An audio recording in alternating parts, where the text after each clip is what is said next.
धरती टीवी ऐं सूबो मीडिया ग्रुप पारां सिंधी सकाफ़त खे उजागर करण लाइ कश्मीर खां कराची लाइ निकतल सकाफ़ती फ्लोट जो शानदार सफ़र जारी आहे। दुनिया जो सभ खां डिघो अजरक पहिरियों भेरो धरती टीवी ऐं सूबो मीडिया ग्रुप पारां तैयार करायो वियो आहे, जेको ख़ादिम सकाफ़त नूर मेमण हालाई तैयार करायो आहे, जंहिंजो सकाफ़ती फ्लोट सां गॾिजी सॼे सिंध में नुमाउ कयो पियो वञे।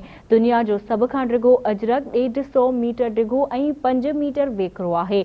कश्मीर खां शुरू थियल सकाफ़ती फ्लोट कंदकोट, शिकारपुर, लकी गुलाम शाह खां थींदे सखर पहुचण ते शानदार आजियां कई वई। ख़ादिम सकाफ़त नूर मेमण हालाई पारां तैयार कयल दुनिया जी सभ खां डिघी अजरक जो नुमाउ ख़ैरपुर, दरगाह सचल सरमस, दराजा शरीफ, लाड़काणो, कंबर ऐं मेहड़ में बि कयो वियो। दुनिया जे सभ खां डिघो अजरक ॾिसण लाइ अवाम जो समंड उथली पियो, जॾहिं त सिंधी गीतनि ते झुमरियूं बि हयूं पियूं वञनि।